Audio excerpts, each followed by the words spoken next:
Aboru aboye aboshishe. Over the years, I talked to a lot of people and consistently hear that for a lot of folks, especially smart people, educated people, professional people, they get a certain amount of comfort and reassurance from the fact that I myself am educated.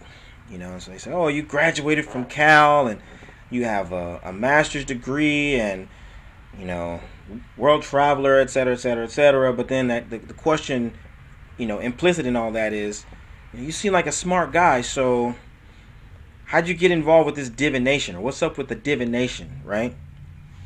And I think it has everything to do with the fact that we misunderstand or confuse divination for Hollywood fortune telling, right? So people hear divination and they think that I'm going to tell them that at 3 o'clock tomorrow, a black limousine is going to approach, and inside there's going to be an old woman with a red hat, and she's going to give you a yellow duck with blue ribbon tied around his left foot, or something like that. And that's not what we do.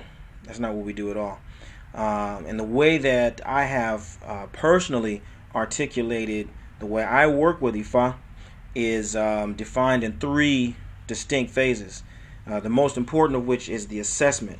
Divination, at its deepest and most effective level, is about assessment, a comprehensive examination of where you really are on the map. Okay, and that's the basis of developing prior knowledge and allowing someone to look ahead and plan. So, for example, a woman once came to me and she says, "I have money problems," right?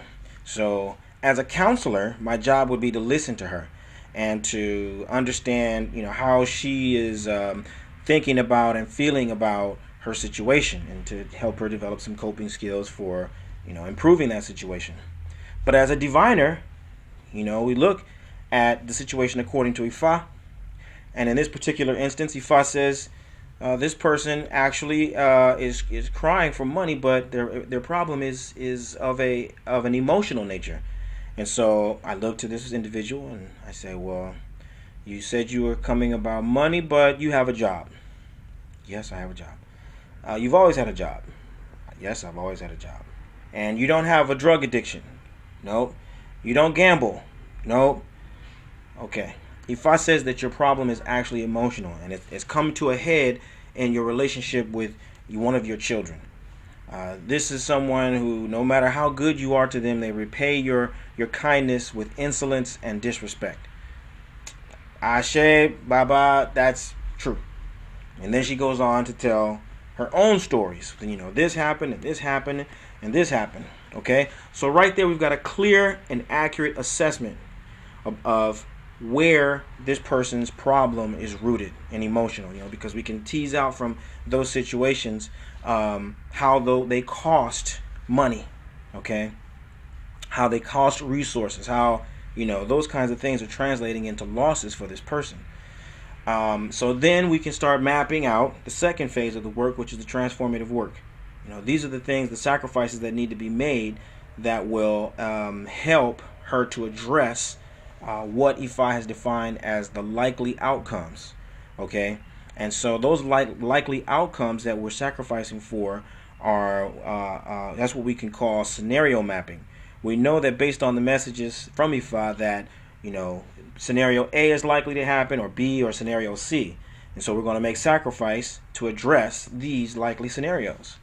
Okay, and then where my own work takes off is with the sustainable practices, because the sustainable practices are those small things that you do on a daily basis or on a regular basis that keep you in alignment with what the message of Ifa was.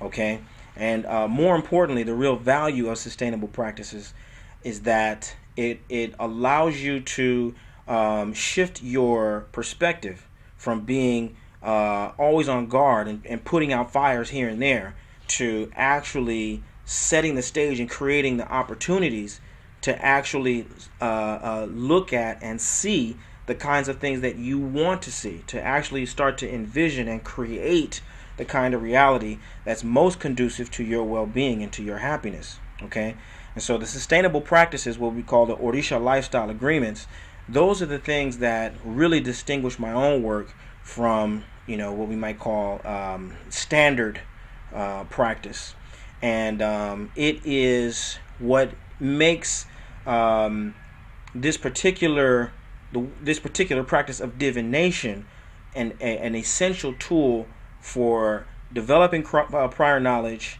and planning and creating scenarios according to what are truly in alignment with our destiny and really agree with what we want to see in the world.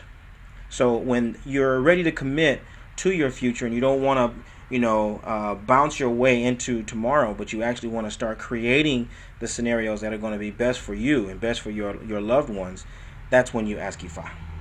Aboru aboye, aboshishe.